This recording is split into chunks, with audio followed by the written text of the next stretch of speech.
mengingat tiang bersama penunggu tidak pernah bertemu ya, jadi ba'da Ramadan tumben malam ini kita ketemu, maka pertama tiang ingin menyampaikan ucapan permohonan maaf lahir dan batin. Mudah-mudahan keikhlasan baik pada saling maafan desira Allah Subhanahu wa taala senantiasa periak kita dari cerita rahmat dari dunia sampai di akhirat, mudah-mudahan amin ya rabbal alamin.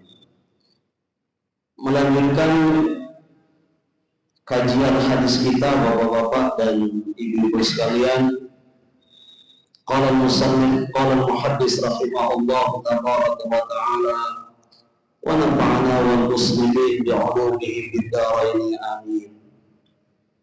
Qala Nabi sallallahu alaihi wasallam, bersabda baginda Nabi Muhammad sallallahu alaihi wasallam, buniyal islamu ala khamsin, Islam dibangun atas 5.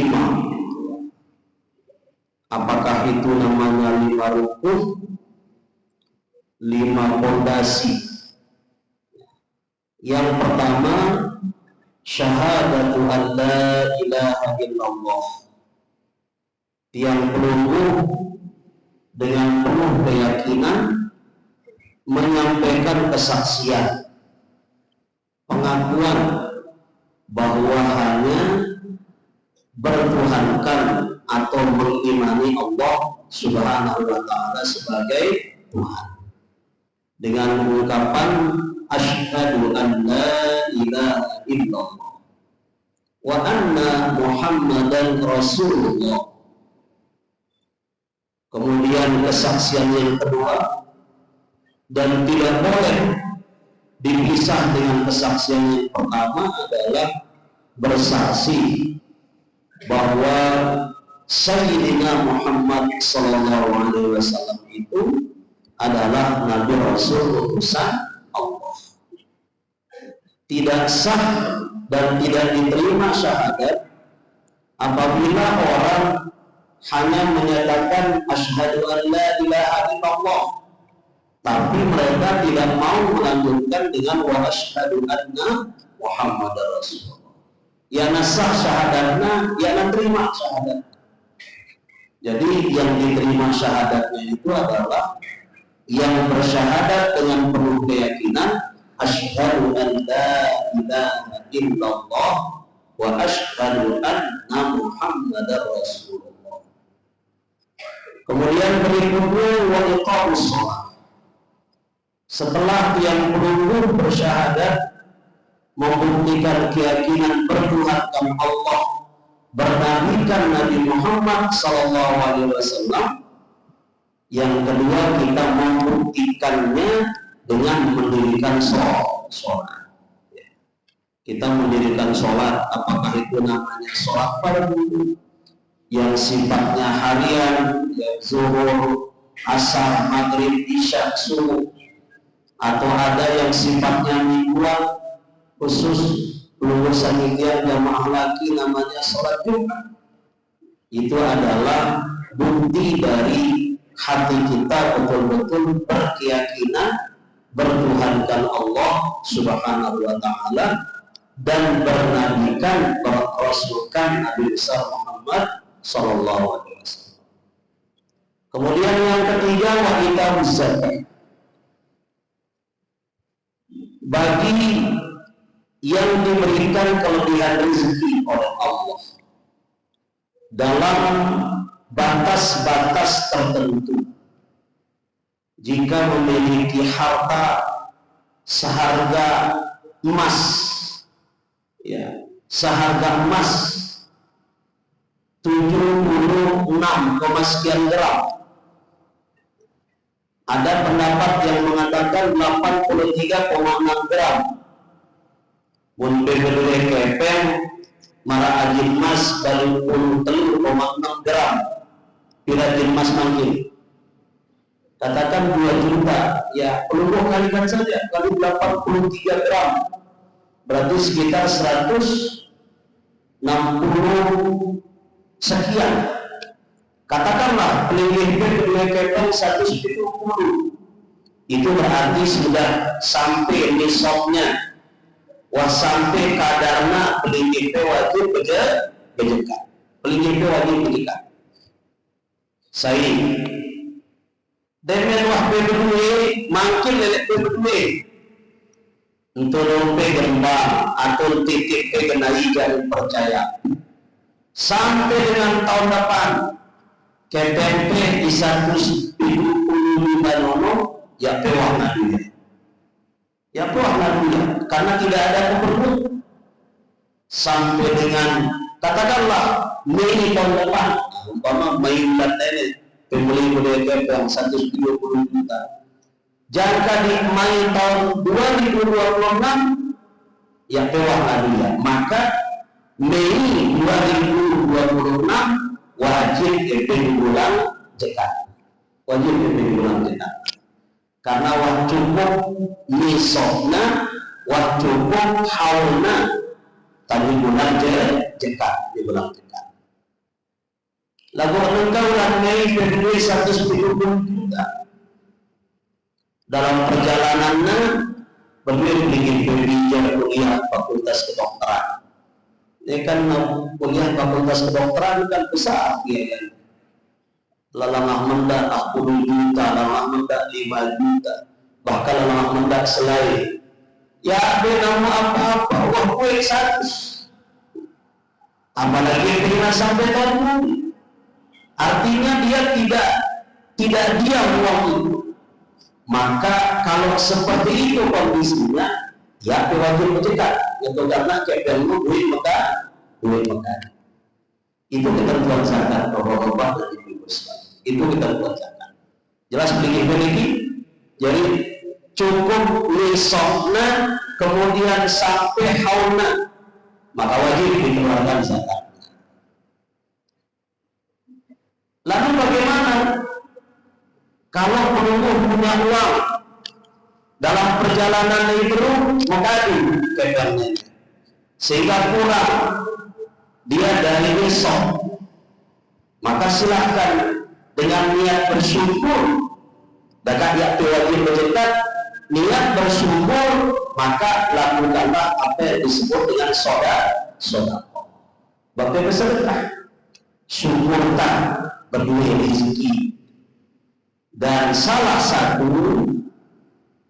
yang dianjurkan cara kita untuk bersedekah itu, lebih-lebih apabila kita bertemu dengan bulan Dzulhijjah, adalah menunaikan ibadah namanya ibadah kurban. Iya, orang tinggal dunia. Mulai pendidikan lagu Mekah di kuliah fakultas kedokteran, fakultas teknik 170 juta, bersisa 20 juta. Yang wajib berzakat, lalu kebetulan meningkat mendak dan Muhammad. Itu namanya tidak pengurus DKM mengumumkan berbasita akan ada pelaksanaan ibadah kurban. Itu kan hanya 2.600.000. Itu juga bagian dari cara kita bersyukur melalui infak. Kita bersyukur melalui infak. Ketika kita tidak bisa berkorban sendiri, akan ada yang disiapkan oleh pengurus Dewan Kemakmuran Masjid kita. Alhamdulillah, tadi yang dengar sudah ada kurang lebih 3 kelompok ya, kedua ya. Mudah-mudahan nasibnya berhukum. Dan ini juga cara kita untuk memohon berkah untuk desa kita, Bapak-bapak dan Ibu sekalian. Menayar kelebihan rezeki, silahkan ikut berkorban. Lumpuh tidak ikut di masjid, di rumah juga tidak apa-apa. Berkorban dengan domba, berkorban dengan sapi, ya silahkan saja. Aturannya kan sudah jelas. Yang kita gunakan berkorban itu adalah hewan yang sehat, ya. Apakah itu namanya kambing, apakah itu namanya sapi, bagus. Ya tak kanggu, kemudian korban mana cacat. Yang kedua ya umuran istilah. Silahkan bapak-bapak dan ibu sekalian. Dan kalau belum berniat berkorban, berkorban dengan korban sunnah. Yang kami pada berniat korban nazar yang sampai lalu. Karena kalau kita berniat korban nazar itu kanggo sampahnya. Kalau kita berniat korban nazar, makanya ulama menganjurkan kalau kita mau berkorban lebih baik melakukan korban sunnah, jangan korban nazar. Ini karena korban nazar arah cerita di Jambi, umpama pegawai Korea, dengan ngiriman PKP, munapayu beberapa nolong ngiriman PKP dan nede, bumi ini orang bantu pasti, ini namanya korban nazar, ini namanya korban nazar. Bajari pun beda, agar dia najatuh nazar, Tuhan wahid. Jadi cukup di hati kita, ya ucapan yang itu. Genap tempe, mudah-mudahan nampain kebiasaan mengirim mengaku. Ya tak mau enggak ya kena menampain membiarkan mengirim mengaku korban supaya dia jangan jatuh nazar. Udah genap tinta, insyaallah nara rezeki cuma korban jadi wah.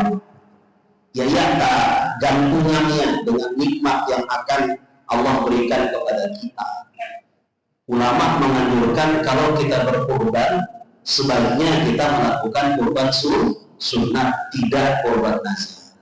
Sila Bapak Ibu ketika memiliki kelebihan rezeki ikut berkorban ke masjid kita. Mudah-mudahan jumlah hewan korban yang akan kita potong di masjid kita nanti di tahun ini nanti di tahun itu tahun ini nanti tahun itu. Mudah-mudahan amin ya rabbal alamin.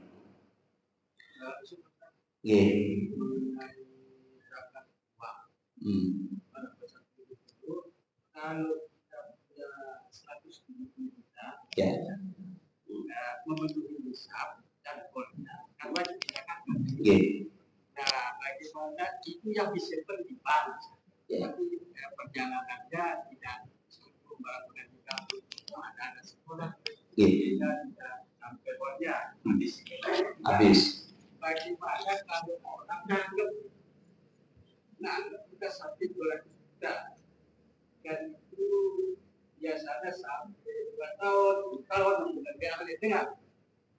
Nah, di samping yang belum benar-benar juga kita dapat hasilnya. Nah, yang didekatkan itu apakah uang yang kita nanggap didekatkan atau hasil daripada banyak pegawai Jakarta ya? Yang dijalankan kedua-duanya.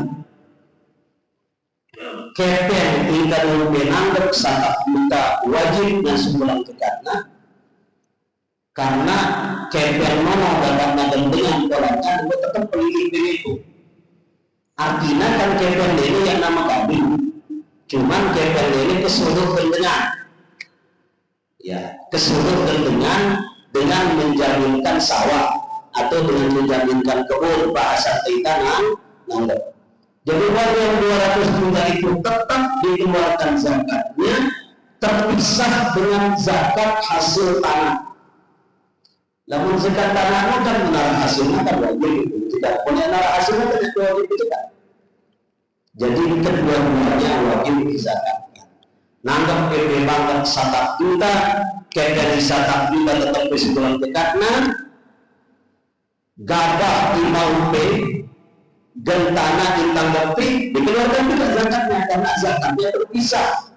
Kalau zakat pertanian itu namanya zakat zero, menzakat kembali dan dengan zakat mal terpisah. Dan dia punya sedikit perbedaan. Apakah itu dari segi nisab? Kalau nisabnya Kalau nisabnya gabah itu kan fatwa ulama kekinian kalau dia tidak silap itu kintalah tengah munafiqu itu kintalah tengah berapa ya tahu jadi kali dia gabah itu 4-5 kintal mentelindali pinangan dan berarti tengah-tengah itu sudah wajib dikeluarkan zakat. Itu tuh perhitungannya kan beda cara menghitung nisabnya dengan nisab uang beda.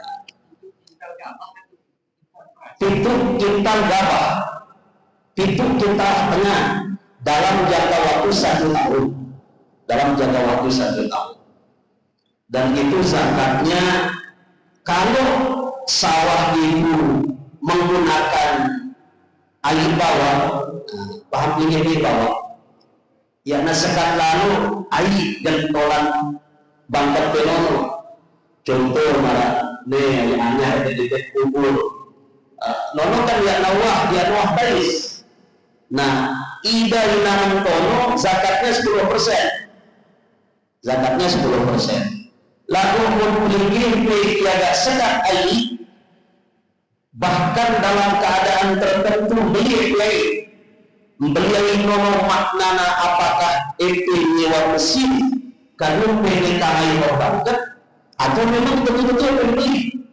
Lalu air ini dengan motor pokok, pokoknya beli. Nah yang seperti itu zakatnya 50, artinya setengah, 5% zakat. Kalau airnya air bawah 40%, namun airnya air atas itu 5%. Jadi itu perbedaannya. Nah, di sini perbedaan ketentuan zakat zuhur dengan zakat mal tadi. Makanya dia kedua-duanya wajib dizakatkan ketika dia memang cukup nisab. Lalu mempengaruhi para 20 juta yang ekor tadi dikatakan. Dan ya 10-20 juta itu belum sampai nisab zakat. Ya, sangarap mungkin penanggap 20 mungkin penanggap indasa. Ya dah wajib mengumpulkan zakat yang karena 30 juta kan belum cukup nisab. Untuk harga emas mangkil. Beda kalau kita berbicara emas beberapa kali yang lalu. Nah, makanya standarnya wajib zakat itu adalah harga emas. Bangun orang adil mas imam para pengepe 100 gram umpama. Kalau kita punya uang 30 juta ya wajib kita zakat kalau harga emas itu jatuh. Walaupun itu mungkin tidak mungkin gitu. Walaupun ya turunnya tapi tidak sejauh itu. Itu ketentuannya ya, ketentuan dari zakat mal dan zakat zuhur itu.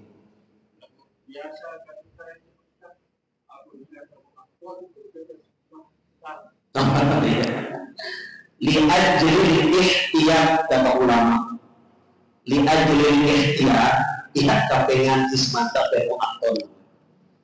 Pokoknya pemegabah menuahnya di atas 5 kintal mope, apalagi dengan arah niat dengan malik. Ya, arah niat dengan malik. Mau 5 kintal sebulan kayak ada 1 kilo. Dia kan hanya 50 kilo. Jangan tunggu sampai cukup dia 1 ton. Yang dulu memang 1 ton, tetapi fatwa terkini setelah melihat yang fenomena dan perkembangan, maka fatwanya untuk kita di Indonesia itu kintal tengah itu dalam jangka waktu 1 tahun.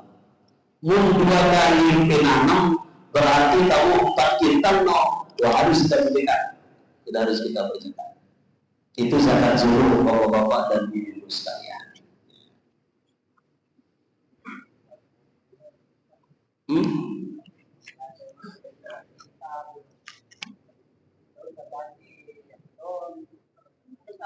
Nah, ini yang perlu diperbaiki.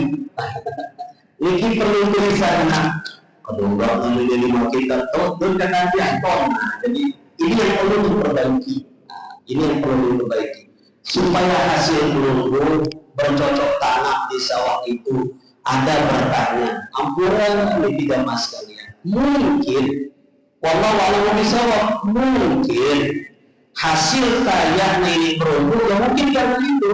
Mungkin ya kita bilangkan bukan dekat semantak tanam tiapor pada situ.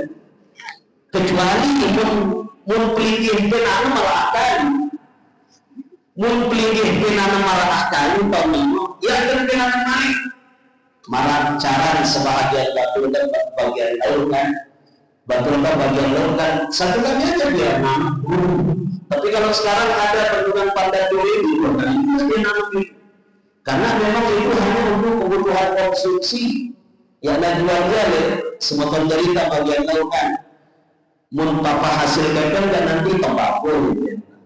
Lah kalau promo memang berniat nanam kali yang bono kok mau pindah terima kita ya udah gitu karena enggak sampai misalnya dan gitu karena impian kali penanam yang kedua ketika panen hasilnya hanya segitu kecuali mulai kali penanam lalu jangan karena makan lalu waktu itu baru dikeluarkan zakat. Yang pengen aktor lebih hidup kita dalam tengah doang wajib keseluruhan kita. Nah silakan sampunan beli punya di mata tadi atau beli pasti dilanjutkan. Ini diajari ikhtiar kata ulama untuk kita menunjukkan sikap kehati-hatian. Mulah kesimpulannya dapat yang wajib kan jatuhnya sodako, jatuhnya sodako. Tapi yang bermasalah nanti kalau belum dikeluarkan lalu kemudian ada kewajiban zakat, ini kan beban. Maka mendahulukan mengeluarkan zakatnya lebih baik daripada menunda mesti ditunggu satu ton. Mari kita.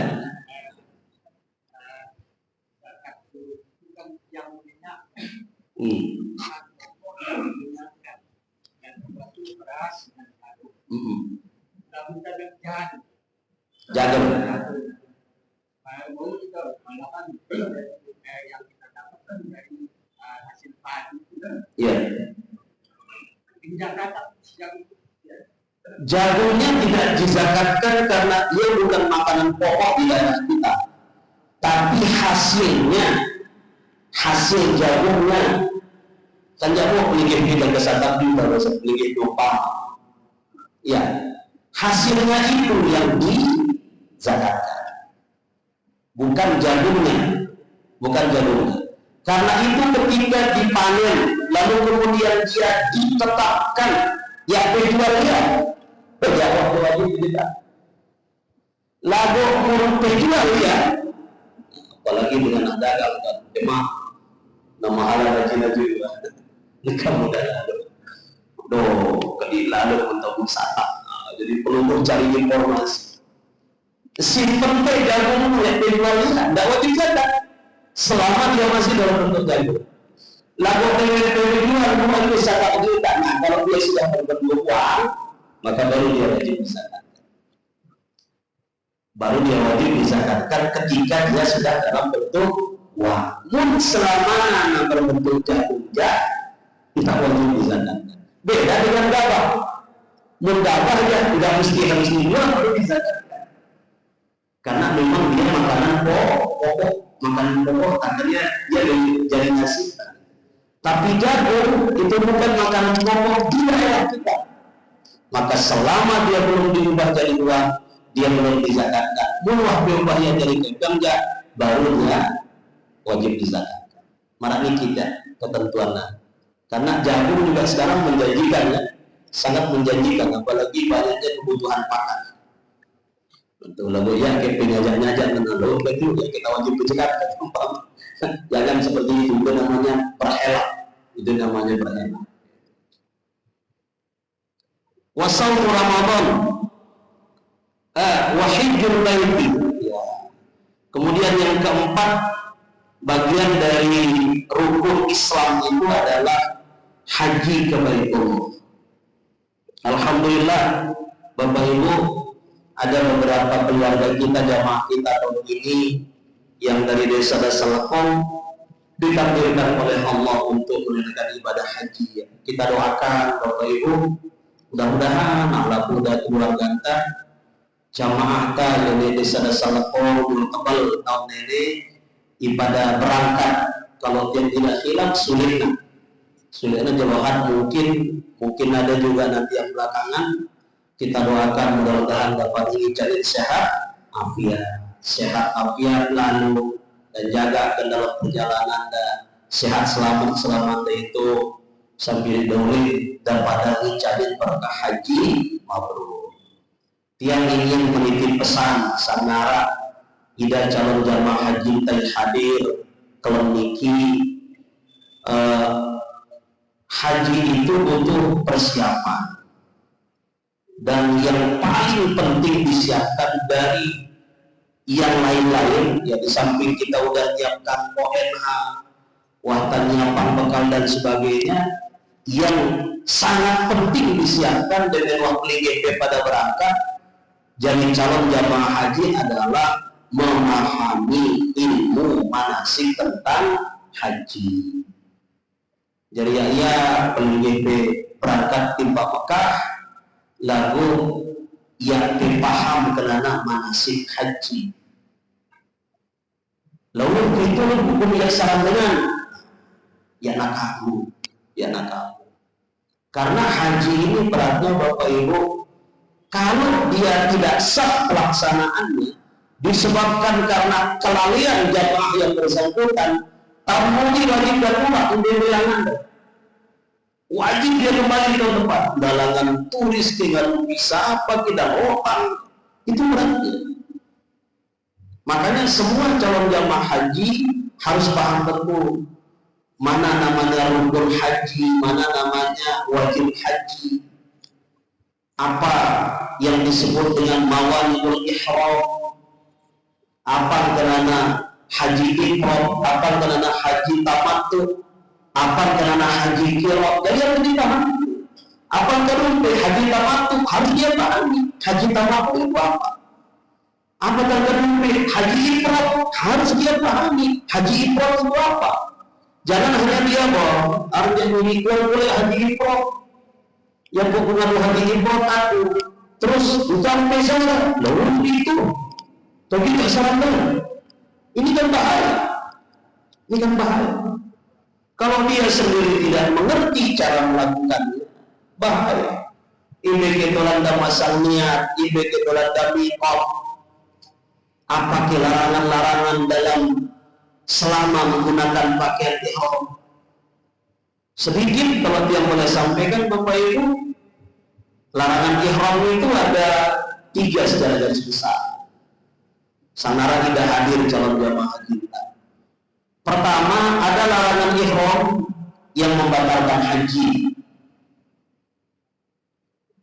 Yang kedua, ada larangan ihram yang tidak membatalkan haji tapi mewajibkan yang bersangkutan bayarkan. Yang ketiga, ada larangan ihram yang tidak membatalkan haji dan tidak menuntut yang bersangkutan mengeluarkan dam, tapi pahala hajinya hilang. Nih, tiga golongan ini awal dulu. Pertama, larangan ihram yang membatalkan haji apabila tidak melakukan rukun haji. Mulyang dagawi dia selesai di antara rukun karena tawaf, ya dia tidak ifadah, ya, tidak sa'i, artinya tidak melakukan rukun haji, otomatis hajinya batal.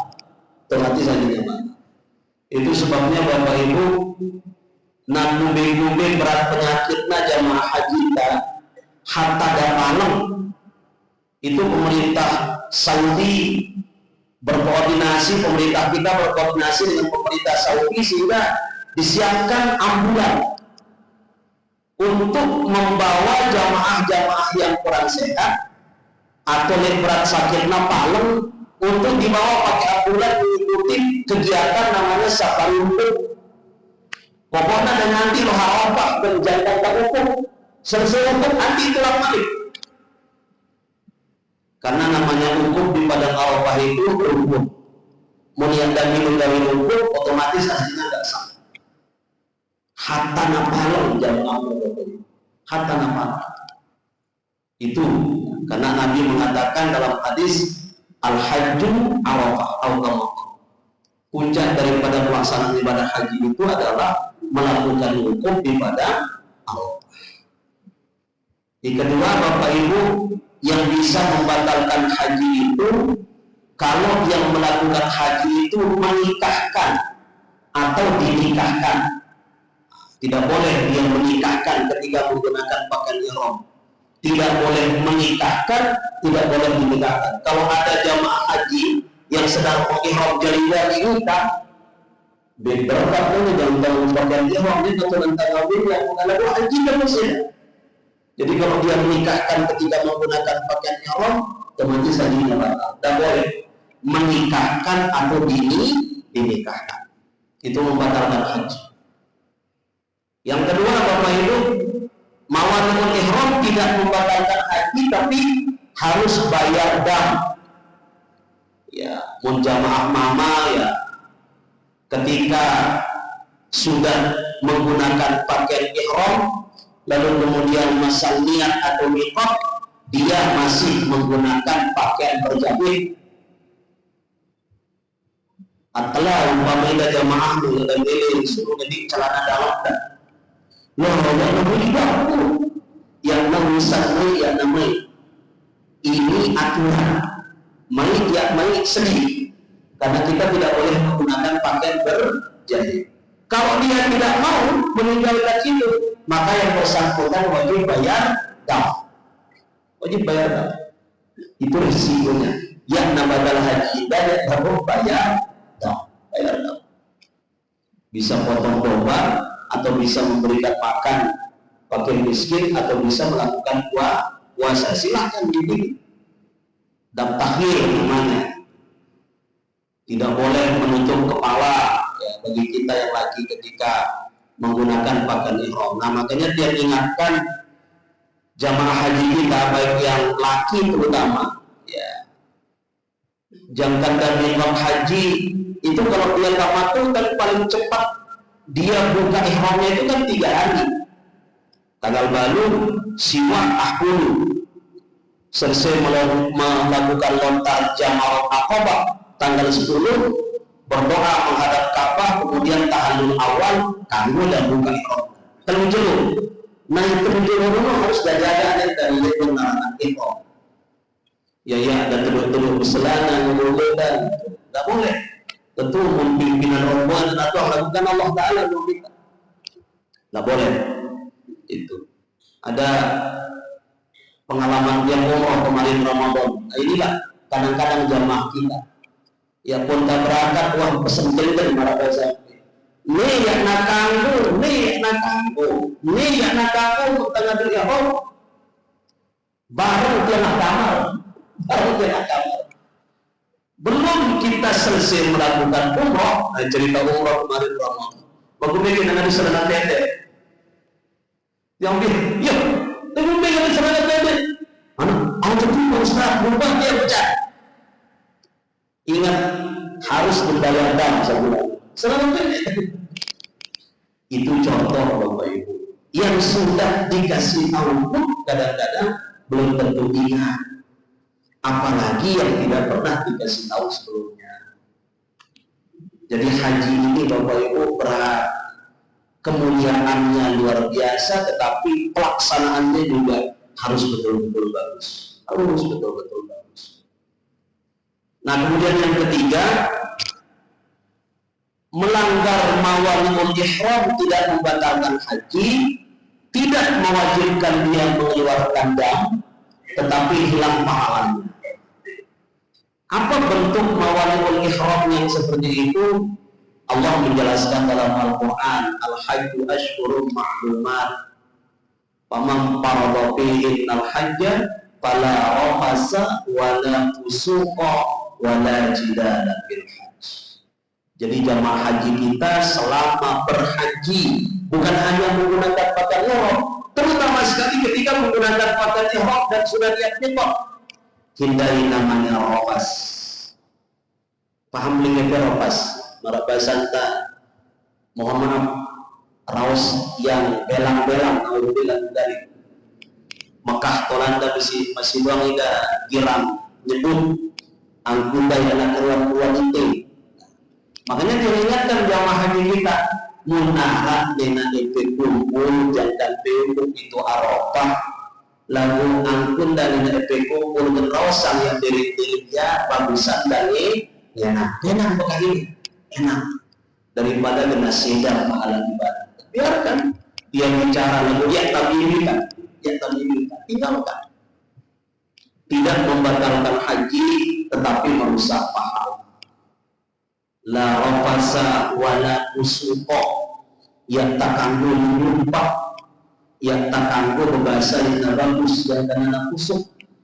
Apa yang saksian pelingin B sebagai jamaah haji ketika di Makkah dan Madinah sekedar pekuangnya itu yang petamangnya dan dalam ATP dinamakan letorita dengan nono yang nakanggo karena jangan pembulian adu ikat ATP dan namanya apalagi kita ucapan P ikat ATP nanti boleh kemudian pada haji.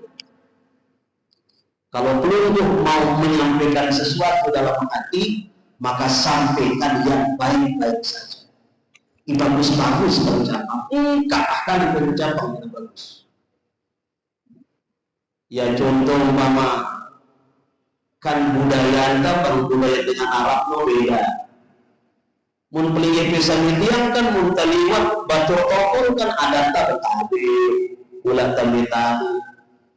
Kan yang tarani yang pengen nanti dulu muncul beliau menyatakan hal kan yang tak sama karena kita menjunjung tinggi budaya menunjukkan nanti dulu biasa jadi nanti dulu mereka biasa ya kan itu mereka belum kebetulan umpama nyaksian dengan marak nono yang pertama yang pertama yang motor dengan mengumpulkan tapi koswana barang dibeli 60 jam mobil dengan dibeli datang ke bawah no mandina pelihir bisa gitu. Jadi apa yang kita lihat dari hal-hal yang tidak baik cukup hanya kita lihat jangan dimasukkan ke hati. Makanya kita juga perlu memiliki kesabaran. Wanajidah katanya dalam Al-Quran, jangan juga selisih. Arah baturah kedinginan kita sabar. Dia berbicara lalu boleh juga. Ya berbicara lalu negam lima. Kita sabar. Karena haji itu juga melatih kita untuk sabar. Sabar dengan cuaca, sabar dengan kultur budaya yang berbeda, sabar dengan begitu banyaknya orang. Marah niki jamaah sekalian pesentian. Nanti kira Pak. Jadi sosial itu adalah fondasi negara iman. Yang tanyakan itu fondasi iman. Jadi misal terjadi ikhlas wahidar tambang haji 25 yang 500 tapi 3 tahun yang lalu ambillah badal haji itu dipakai ONH-nya diambil untuk yang umrah di sana dari arah umum daripada kita ada di kedua Himbe yang kenana bagi haji kemarin haji sama haji mabrur cepat arah kita bertanya itu kulit dari Mekah masih ada memontarkan kira-kira nanti kemana mencabut ONH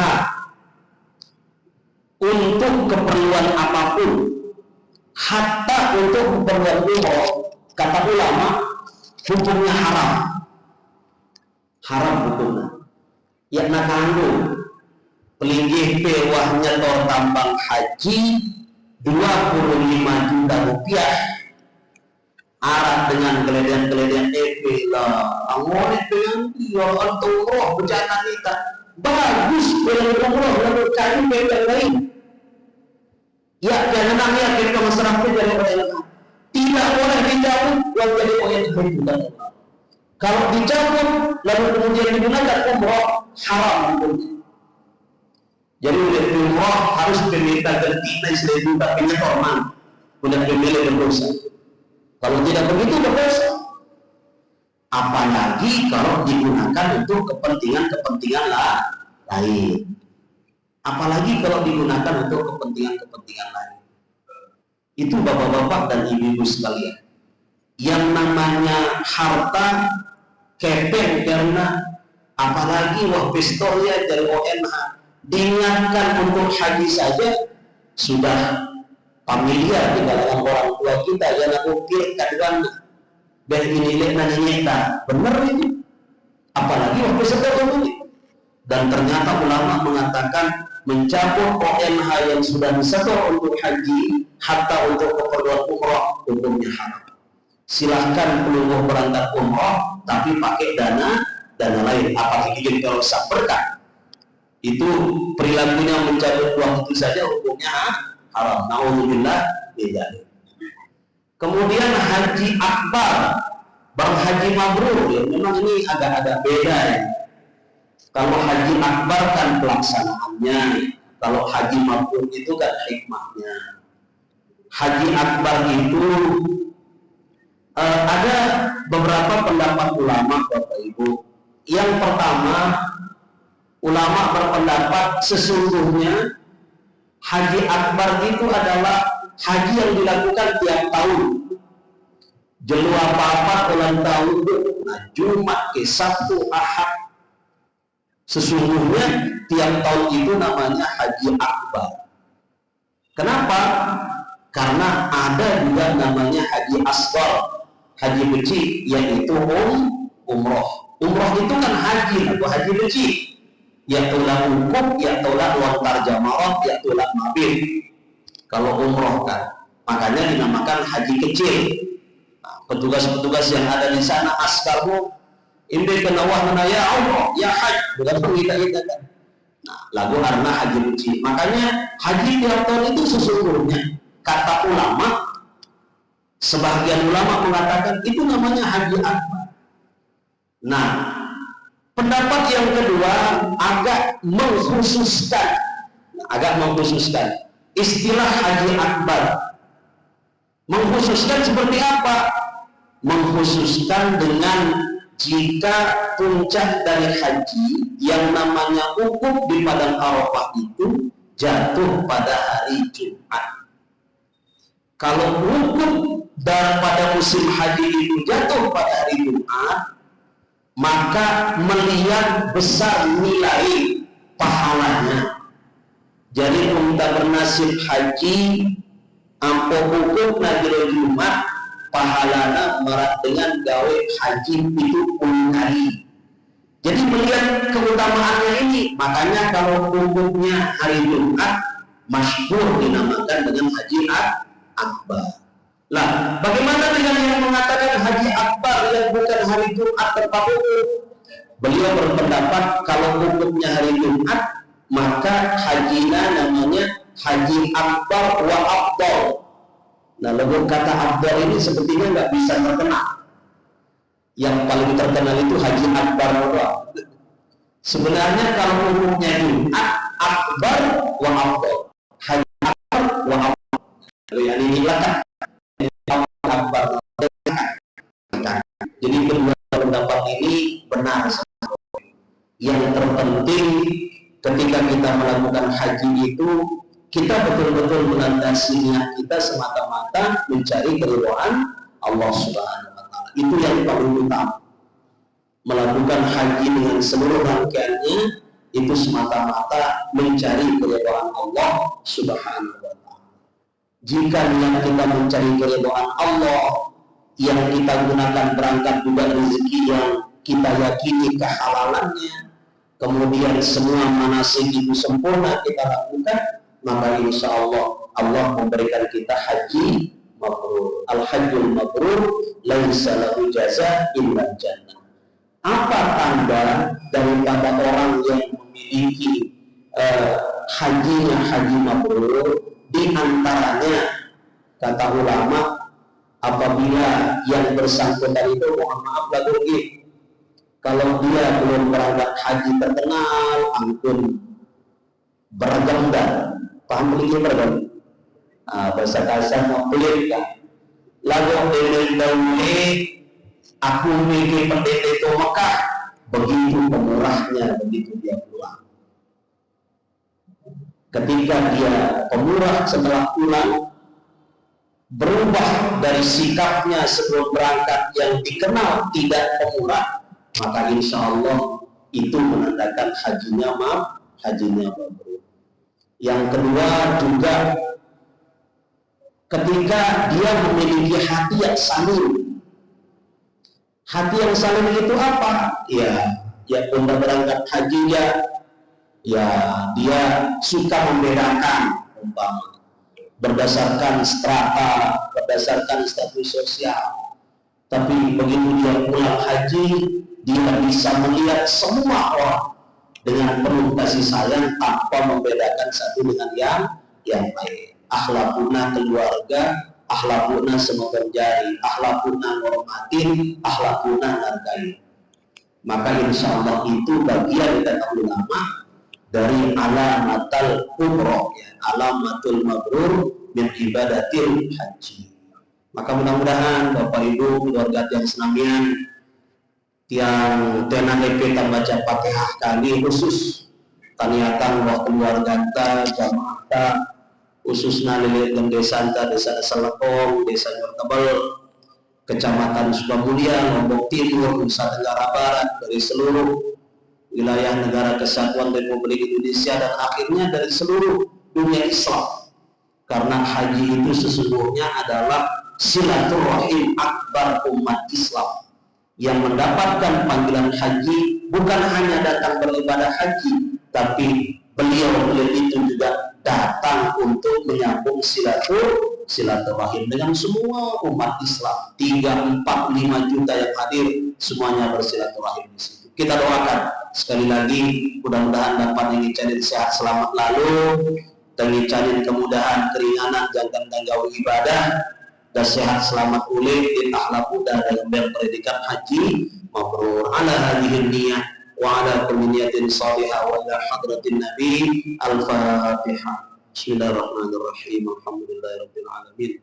Arrahmanirrahim. Maliki yaumiddin. Iyyaka na'budu wa iyyaka nasta'in. Ihdinas siratal mustaqim. Siratal ladzina an'amta 'alaihim ghairil maghdubi 'alaihim